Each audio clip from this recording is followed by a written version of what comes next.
Olá, estamos no podcast do Imagem e Credibilidade. Este conteúdo é um conteúdo semanal que é feito diretamente de Brasília, feito para você, sempre levando as informações que aconteceram na capital do país, análise dos principais assuntos e também a preparação para a próxima semana. Lembrando a você que este é um conteúdo do Grupo Imagem e Credibilidade em parceria com o Jornal de Brasília, o grande jornal da capital do país. E hoje temos aqui, inclusive, a honra, o prazer e a alegria de receber um colega, prata da casa. Afinal de contas, quem está conosco aqui como convidado para participar do podcast do Imagem e Credibilidade é Lindauro Gomes, que é o editor-chefe do JBR Online, juntamente com os jornalistas Rodolfo Lago e Estevão Damasio, eu, Alexandre Jardim, iniciamos neste momento, então, o nosso podcast,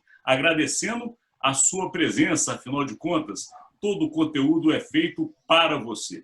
Então vamos lá, meus amigos, semana sempre agitada em Brasília, final do ano chegando, mas ao contrário do que muitos imaginam, no final do ano em Brasília vai ter mais agitação que durante o ano, porque a política aqui está efervescente em todos os aspectos. E este final de semana, lembrando que a gente grava este conteúdo às sextas-feiras, portanto hoje é dia 11 de dezembro, mas você assistirá durante o final de semana, por ser um conteúdo mais alongado. Então, a partir de amanhã, que será sábado, provavelmente você estará nos ouvindo. E o assunto de hoje em Brasília é a ABIN, Agência Brasileira de Inteligência, pelo menos é o que o nome diz. Porém, alguns aspectos aí que estão relacionados à ABIN demonstram que não tem sido com tanta inteligência que o órgão tem trabalhado. Então, hoje, recebendo Lindauro Gomes, vamos abrir contigo, Lindauro. O que você tem a nos dizer sobre esta pauta, ABIN? Opa, obrigado a todos vocês que nos acompanham. Alexandre, muito obrigado pelo carinho. Rodolfo, meu colega, Estevão também.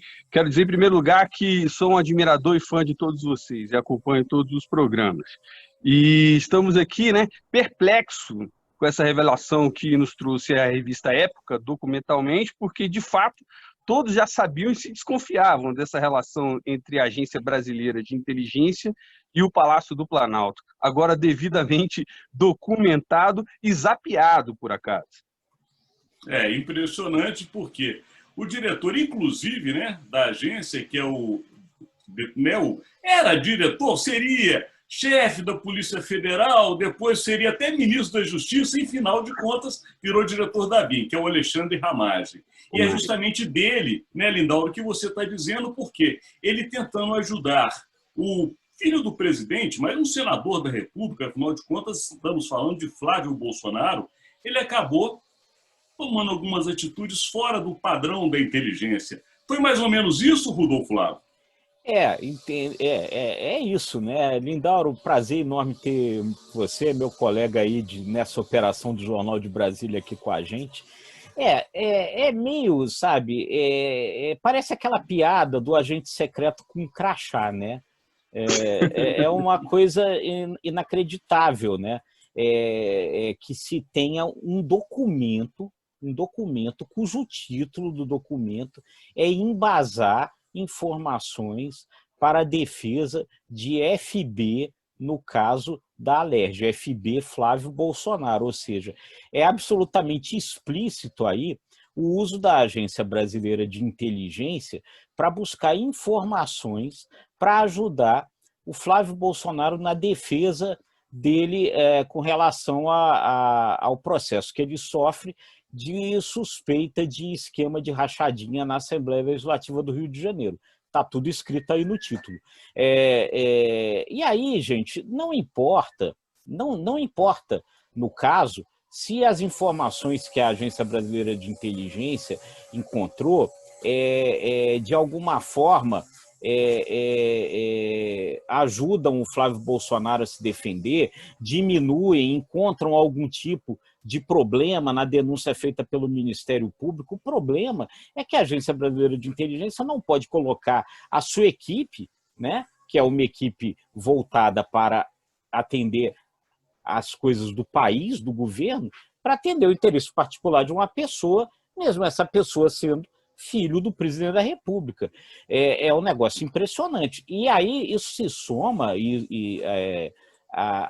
de novo, aquela denúncia feita pelo Sérgio Moro, que tinha esfriado e volta a esquentar agora, porque o Alexandre Ramagem é o diretor da Agência Brasileira de Inteligência e era justamente a pessoa que, segundo o Moro, o presidente queria colocar no comando da Polícia Federal. Enfim, isso reforça a denúncia do Sérgio Moro de que o presidente tinha a intenção de aparelhar a Polícia Federal, uma vez que estava, de acordo com esse documento aí que a época traz aí para a gente, aparelhando a ABIN. Então, é um negócio inacreditável. Agora, com todas essas digitais que apareceram, meu amigo, é agente secreto de crachá. Diga, Lindaulo. Olha, eu queria complementar o Rodolfo já lembrando que essa situação de defender o indefensável, né, já vem de longa data, desde do início do inquérito, onde o próprio Frederico Assef tentava defender Flávio usando atitudes nada republicanas e também uma certa ingerência dentro da Polícia Federal. E agora não deu certo, isso veio a público, o Queiroz apareceu e a situação foi se enrolando e oficializaram realmente, ao colocar a Agência Brasileira de Inteligência, a defesa de situações da família presidencial que não é da conta da ABIN, não é da conta de pessoas especializadas que estão aí para defender o país e não para ficar realmente resolvendo questões familiares. É uma situação de fato complicada, Rodolfo, mas vamos ouvir Estevão Damasio. Estevão, está contigo, esse assunto realmente é um assunto que chama a atenção, está contigo. É explosivo, bem-vindo, Lindaulo, é um prazer recebê-lo aqui. O pessoal, é o seguinte, a confusão entre o público e o privado, obviamente, não é exclusividade deste governo, né? Já houve momentos tão tensos como este em outras administrações, porém, a utilização do aparelho de inteligência, e aí eu abro um parênteses, não sejamos ingênuos de pensar que só Bolsonaro utiliza ou utilizou a ABIN para interesses próprios. Mas pela primeira vez, isso aconteceu em outros governos, com certeza, mas pela primeira vez nós temos provas, né? O relatório, a produção desse relatório foi passado via WhatsApp para o senador Flávio Bolsonaro, a ABIN Flávio, advogada dele. Ou seja, só para o nosso público entender, a ABIN, segundo o jornalista Guilherme Amado da época, ela produziu pelo menos 2 relatórios orientando a defesa de Flávio Bolsonaro, no sentido de que como a defesa poderia obter documentos que permitissem embasar um pedido de anulação do caso Queiroz. E a defesa entrou com esse pedido de anulação, né? Nos documentos, a ABIN orienta a defesa dizendo o seguinte: existe uma suposta organização criminosa que atua na Receita Federal e que, segundo os próprios advogados do Flávio Bolsonaro, suspeitavam, né, a ABIN conseguiu encontrar indícios de que realmente dados fiscais do senador foram acessados de forma ilegal. Nós temos que condenar esse acesso ilegal aos dados do Flávio, mas um ato ilegal não pode justificar o outro. Né? Então, exatamente. Politicamente, o presidente fica cada vez mais fragilizado. Isso vai crescer. Isso é um escândalo, não pode ficar impune. O Senado vai começar, não agora, mas no próximo ano, né, em fevereiro, provavelmente, vai para cima do senador Flávio. Ele conta com esse recesso branco que deve acontecer, mas isso não vai esfriar. E aí, o presidente precisa cada vez mais da ala fisiológica do Congresso. Estevão, esse seu comentário, Rodolfo Lago, me faz pensar, e eu já jogo essa bola para você, justamente da dificuldade política que começa a ter a segunda metade do governo do presidente Jair Bolsonaro. A gente, essa semana, se deparou com uma demissão surpreendente, né? E, inclusive, com uma troca de ofensas por parte do demissionário, que foi justamente o ministro do Turismo, Marcelo Álvaro Antônio, que deixou às claras alguns pontos muito frágeis do governo, para falar o mínimo, né? E agora vem posso dizer, um escândalo relacionado ao ABIN, e o governo, como disse o Estevão, Rodolfo, precisa cada vez mais de um lastro político no Congresso Nacional. O que você tem a nos contar com relação tanto ao reflexo político quanto à queda do ministro do Turismo, Rodolfo Flávio? Pois é bem dito aí pelo Estevão, né, que essa mistura entre o público e o privado, né, que vai aparecendo. Surgiu um outro caso aí também essa semana, né, só para dar uma lembrada rápida, envolvendo o 04, né, o filho que não está na política, né, Jair Renan, que abriu uma empresa que funciona num camarote aqui no estádio Mané Garrincha, aqui em Brasília, abriu uma empresa, na inauguração da empresa contratou para fazer a cobertura da inauguração uma firma que presta serviço para o governo. Contratou não, porque essa firma fez o serviço de graça para ele. Essa firma recebeu esse ano... Astronauta Filmes recebeu 1,4 milhão de reais do governo federal e fez um negócio de graça para o Jair Renan. De novo, essa mistura entre o público e o privado. E essa questão da demissão do ministro Marcelo Álvaro Antônio no turismo, eu escrevi isso na coluna hoje, Alexandre, na minha coluna no Jornal de Brasília, foi uma sessão de striptease, né, político, né, porque ele pegou e assim abriu às claras, né, o que a gente fica sabendo na apuração de bastidores. Ele fala claramente numa carta dirigida aos demais ministros, colocada no grupo de WhatsApp dos ministros, que o ministro da Secretaria de Governo, Luiz Eduardo Ramos, ia rifar o Ministério do Turismo, entregar a cabeça dele para entregar para alguém do Centrão, no jogo de toma lá da cá, né, envolvendo a disputa pelo comando das casas do Congresso, especialmente do comando da Câmara. E aí ele diz o seguinte, que nunca na história da República Brasileira, segundo ele, Marcelo Álvaro Antônio, o preço para obter apoio político foi tão alto. Ou seja, ele explicita a existência do toma lá da cá, explicita o jogo com o Centrão, explicita que o governo vai ficando cada vez mais dependente desse jogo, tirando aquelas figuras da ala ideológica para entregar mais cargos ao Centrão. Ou seja, ele fala com todos os pingos em todos os is aquilo que os jornais vêm apurando e que o Bolsonaro passa o tempo inteiro reclamando, dizendo que é mentira, que não é verdade, mas agora está na boca de um cara que estava lá dentro do governo, que é ministro. Lindauro, realmente era ministro. Bem lembrado, Rodolfo. Lindauro, esse assunto, como bem disse o Rodolfo, ele envolve uma base de sustentação no Congresso que o presidente, justamente por conta desta demissão, está tentando montar. Ou seja, a gente sabe que o velho jogo da política tem muito essa história de ocupação de cargos. Troca-se apoio político por cargos ou nacos de poder, como a gente costuma falar.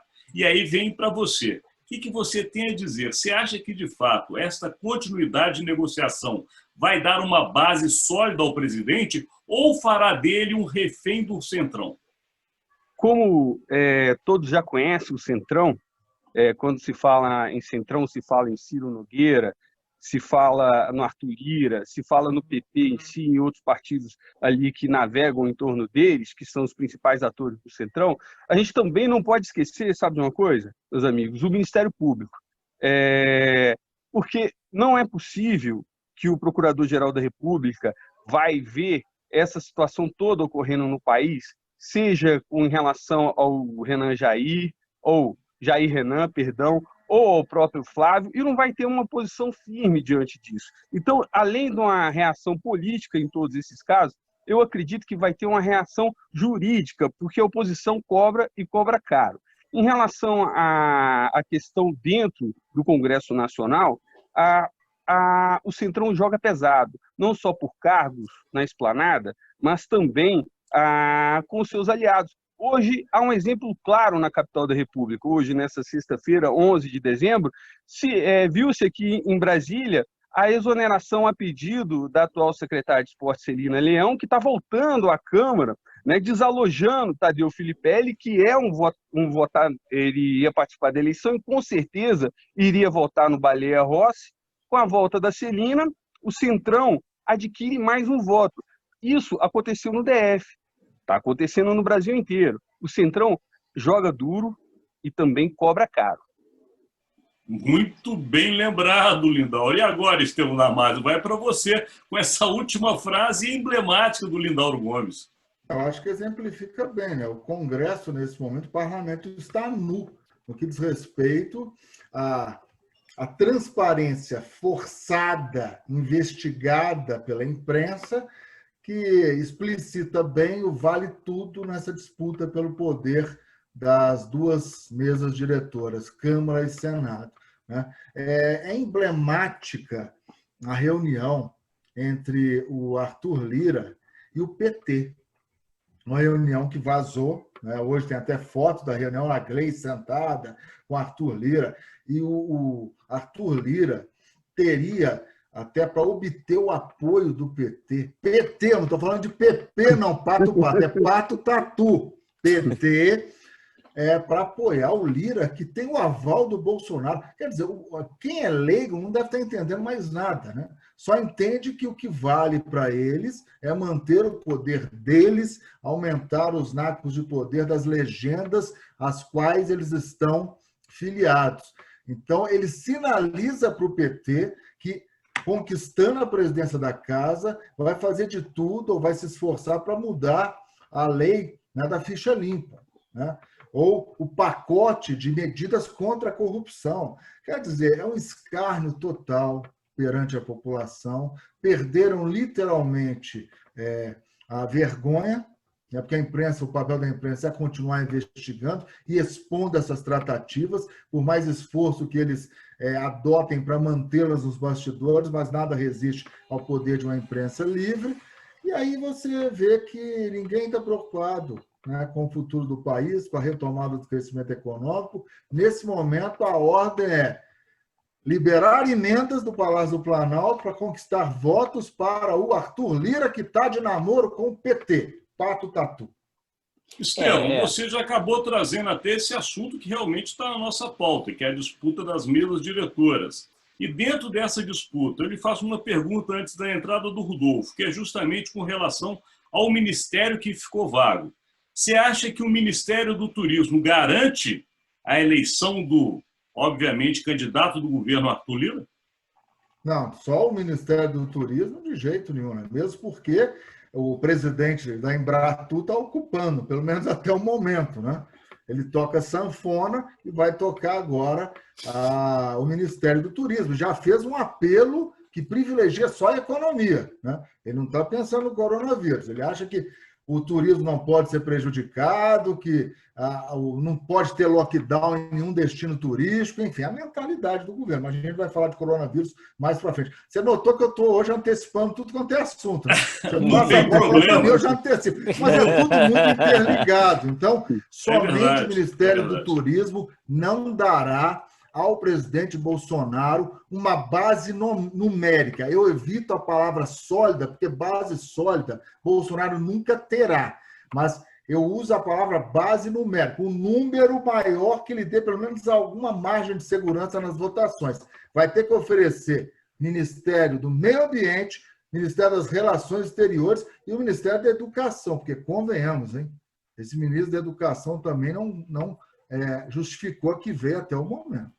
Pronto, você acabou antecipando até a minha pergunta para Rodolfo Lago. Era justamente essa. Né? Hoje eu estou dando Você está sensacional. Não é justamente isso. Rodolfo, eu ia te passar essa bola, ia falar o seguinte: quantos ministérios, Rodolfo, bastarão para que o Centrão apoie o presidente? Vai saber, né? Vai saber. Assim, como bem disse o Estevão, o governo nunca terá uma base sólida com o Centrão. Ele pode conseguir uma base numérica que vai ficar cobrando cada vez mais, entendeu? É aquele velho esquema de criar dificuldade para vender facilidade. Então, na hora que cria dificuldade, se a dificuldade é grande, aumenta-se o preço da facilidade. Então, isso não vai terminar, esse pacote só vai ficar crescendo à medida de cada dificuldade. É muito complicado para o governo, em todos os sentidos, ficar dependendo disso, né? Voltando à carta do Marcelo Álvaro Antônio, né? Ali o que ele reclama é justamente isso: o governo abre mão da sua posição ideológica em troca de obter um apoio que não é ideológico e que é muito caro. E que, segundo ele, voltando, diz lá na carta, não funciona. O governo dá e continua sem ter segurança para aprovar as coisas. Então é muito complicado. Agora, essa questão do PT aí que o Estevão falou, Alexandre, se me permite só colocar mais um dado aí. A pauta é essa, a pauta é disputa das mesas. Vamos lá. Do que foi, né, conversado, enfim, eventualmente ali colocado na mesa de negociação, que é uma mudança na lei da ficha limpa, é um negócio inacreditável, né? Porque aí é o seguinte: você vai entregar, se isso acontecer, o comando da Câmara para um aliado fiel do governo, ou seja, para impedir que para tentar diminuir a chance de que dentro do Congresso se faça oposição ao governo, né, em troca de uma mudança na lei da ficha limpa que poderia permitir ao ex-presidente Luiz Inácio Lula da Silva disputar a próxima eleição.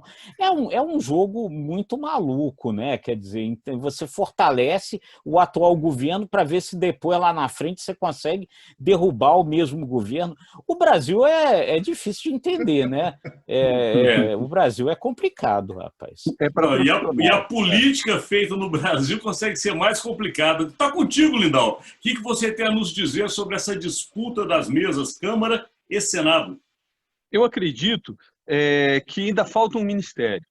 Me perdoem a ousadia, mas por conhecer um pouco do Centrão e também um pouco não como vocês, claro, um pouco do Congresso, eu acredito que o Centrão quer, na realidade, o Ministério da Saúde, onde sempre ele teve boas relações dentro da Funasa e outros âmbitos e seções dentro do Ministério, onde ele pode barganhar não só as liberações das emendas, as questões das obras e da saúde municipais, onde o Centrão age muito bem nas prefeituras e também os deputados ajudando suas bases aqui em Brasília. Então, acho que o maior preço que o Centrão vai pedir, olha, vai ser o Ministério da Saúde. Não se surpreenda, não se surpreenda. Não faz se isso vier a acontecer. O líder do governo, o atual líder do governo, foi ministro da Saúde, né?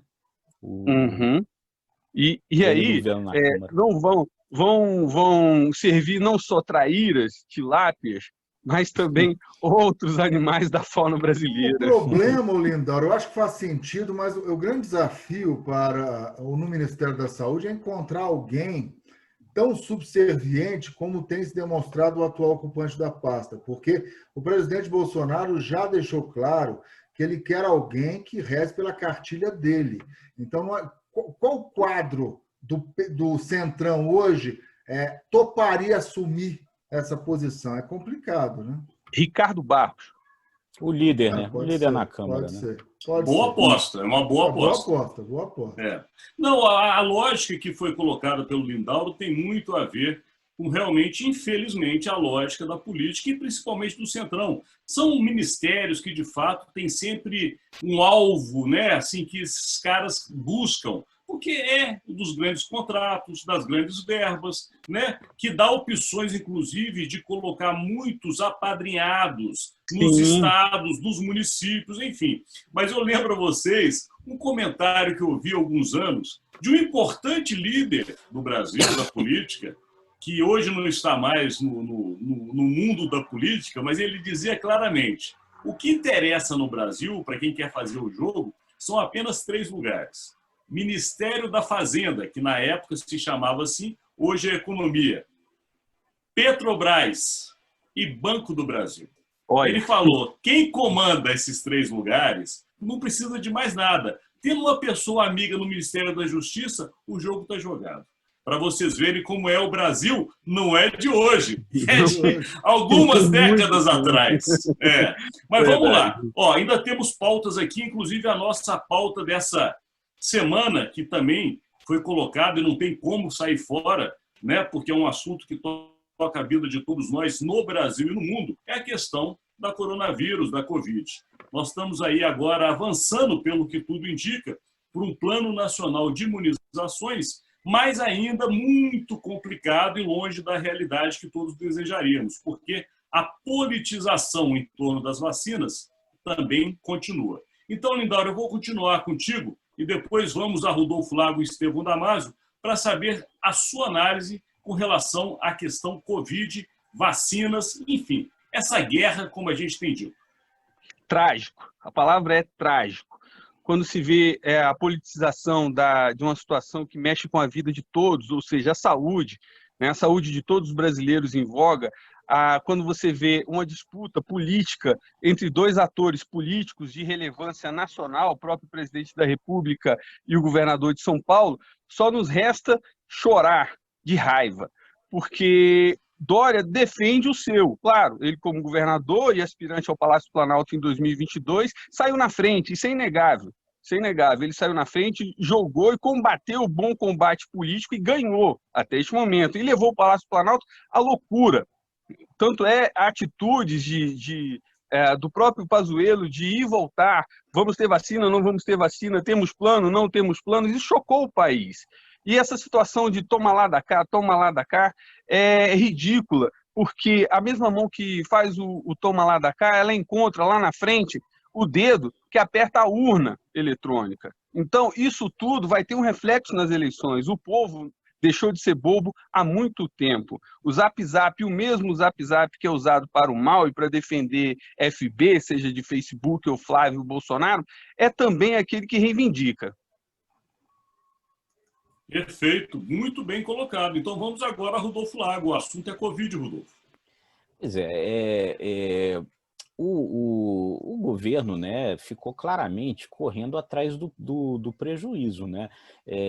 Depois de ficar negando a vida inteira a gravidade da pandemia, chamando isso daí de gripezinha e tal, na hora que apareceu uma vacina de verdade, né, sendo ministrada a uma senhora de 90 anos lá na Inglaterra, tudo virou, meu amigo. As pessoas aqui começaram a dizer, eu quero também essa vacina. E aí o governo saiu correndo atrás, feito um louco, né? E aí eu fico meio preocupado, né, com esse general Pazuello, espero que a gente não entre em guerra, né, e não precise dele, né?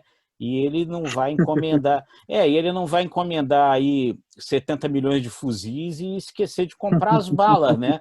Porque foi o que ele fez, né? Não comprou a seringa, né? A seringa é a bala da vacina. Então é bem complicado. Essa história da Pfizer, né?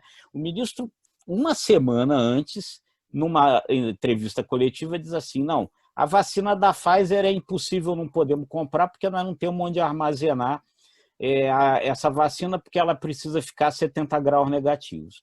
Aí na semana seguinte ele chega e diz assim, não, estou comprando 70 milhões de doses da vacina da Pfizer para começar a vacinar agora em dezembro. Aí a Pfizer diz assim, ó, tá comprando 70 milhões de vacina, mas eu não vou conseguir entregar em dezembro porque ele só pediu agora. Então, é inacreditável, é realmente inacreditável, como disse o Lindauro, é de chorar, né? De raiva, é trágico, porque, enfim, isso aí nós estamos falando das nossas vidas, né? Falando das vidas dos brasileiros, dos 200 milhões de habitantes desse país, né? E você ainda lembrou uma frase do presidente que às vezes é muito infeliz em algumas falas, essa da gripezinha, e nessa semana teve finalzinho da pandemia. Não está finalzinho de nada, a gente está com a pandemia crescendo, né, Estevão Damasio? Está contigo. Eu acho que assim, fica até chato a gente repetir, né, as críticas que estamos fazendo, sempre embasadas com relação à postura do presidente Jair Bolsonaro, que não muda e não vai mudar. Eu estou meio cansado de ouvir aquela frase manjadíssima, vocês também já ouviram, né? Toda crise é uma oportunidade. né? Mas parece que o presidente Mas não precisa ser uma crise tão grande para a gente ficar esperando a oportunidade, pô. Mas parece que o presidente Jair Bolsonaro nunca ouviu essa frase. Rodolfo, Lindauro, Jardim e meus amigos que nos acompanham. Qualquer presidente, qualquer mandatário hoje, né, obviamente não gostaria de enfrentar essa crise. Mas essa crise é a grande oportunidade para esses caras que estão no poder no mundo colocarem os nomes dele na história. Porque provavelmente a gente deverá ter outra pandemia no século que vem, não sei. Mas essas pandemias não surgem, não são exceções, graças a Deus, não são regra. Então, o mandatário que, desde sempre, encara com responsabilidade e não menospreza o poder letal ou as graves sequelas que esse vírus que está transmutando provoca nos seres humanos, ele tende a ser aprovado pela população. Em nenhum momento o presidente, por não acreditar na tese da letalidade nem da gravidade da doença, abraçou a população. Em nenhum momento ele demonstrou a sensibilidade que se espera de um sujeito que ocupa a presidência da República de um país tão estratégico como o Brasil. Então, é isso, ele está pagando o preço pela desorganização, ele teve a grande oportunidade, uma oportunidade ímpar, de coordenar em nível nacional, com responsabilidade, com transparência, esse processo, mas não, ele se omitiu. Tá essa bagunça, São Paulo vai sair na frente, um monte de estados reclamando do protagonismo do Dória, mas querendo a vacina.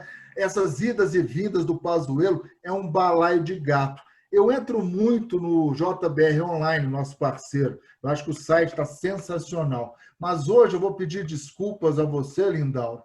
Eu vou destacar a edição online da revista Veja. Sabe por quê? Claro. Eles foram muito felizes. Na capa, que é um monte de cientista levantando uma seringa, fazendo alusão àquela imagem clássica dos soldados americanos levantando a bandeira americana na Segunda Guerra Mundial, né? E na edição online deles está o seguinte: em apenas 11 meses, um mutirão de cientistas conseguiu desenvolver um imunizante eficaz.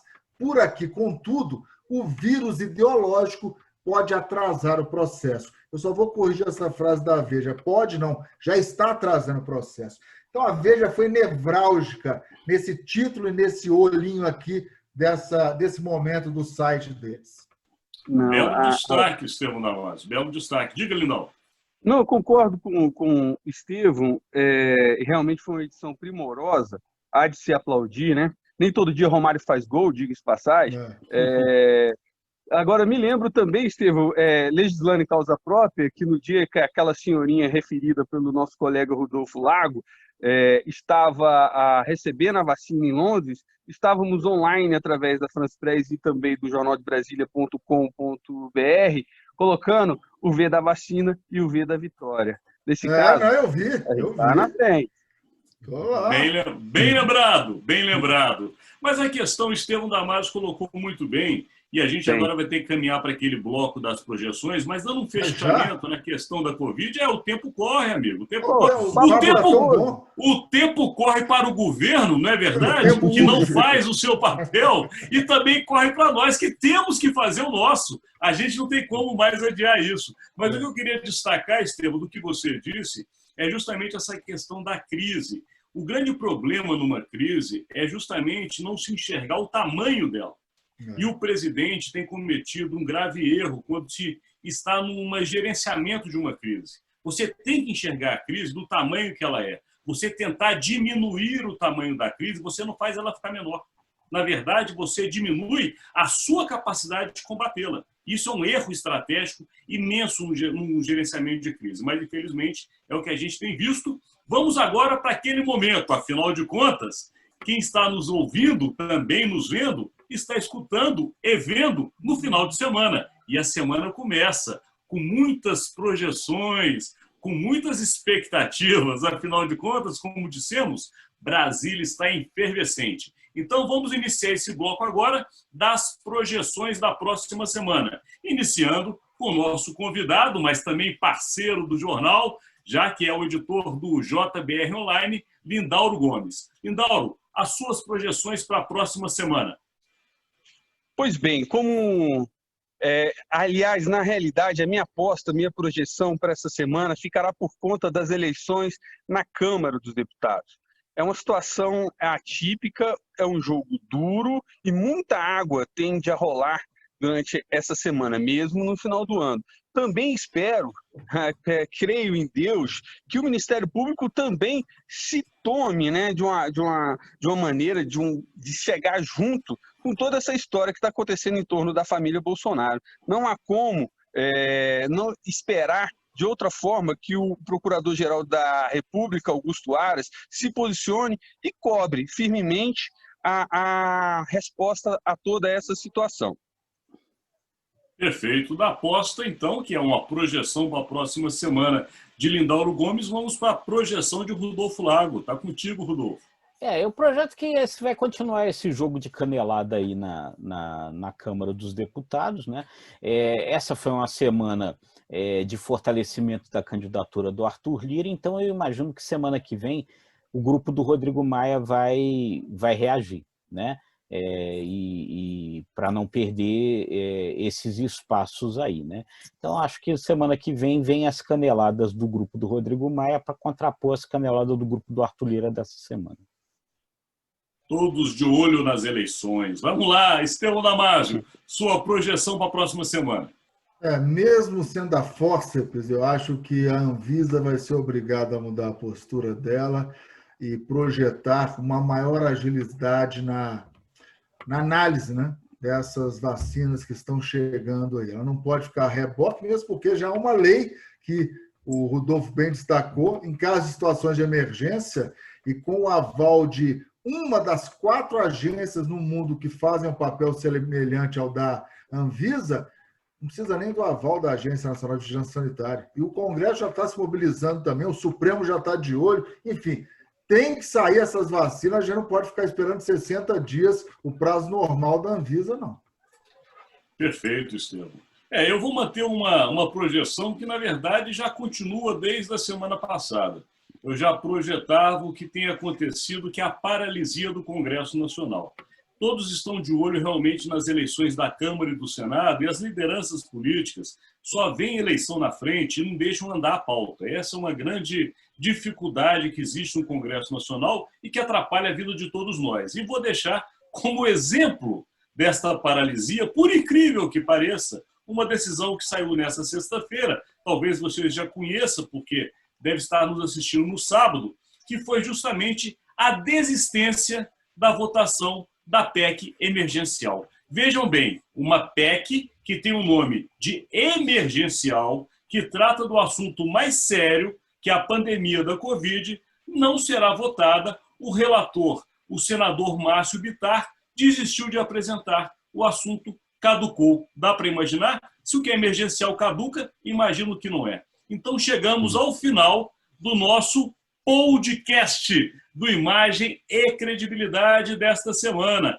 quando tivemos a presença ilustre do nosso colega do Jornal de Brasília, o editor do JBR Online, Lindauro Gomes. Eu, Alexandre Jardim, me despeço e passo a bola para os meus colegas, lembrando a vocês que este conteúdo está sempre disponível no site do Jornal de Brasília.com.br,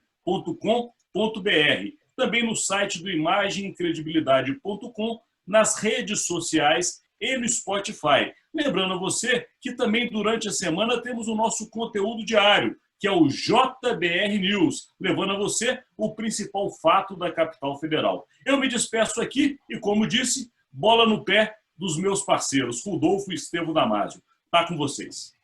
Bom, é uma alegria enorme, Lindauro, tá aqui dividindo esse programa contigo. Você que já divide essa operação aí, desse desafio grande que a gente pegou aí de fazer o Jornal de Brasília, né? A gente já divide isso e é uma alegria estar dividindo isso com você e dividindo isso, né, com esses nossos seguidores, esse pessoal que nos prestigia com a audiência, que a gente sempre agradece muito. Muito obrigado. Prazer tê-lo aqui, Lindauro. Volte sempre, a casa é sua. Um abração. Parabéns pelo trabalho. Então, Muito obrigado, Lindauro, mais uma vez e até a próxima semana. Tchau, meus amigos. Tchau, gente. Muito obrigado. Um abraço.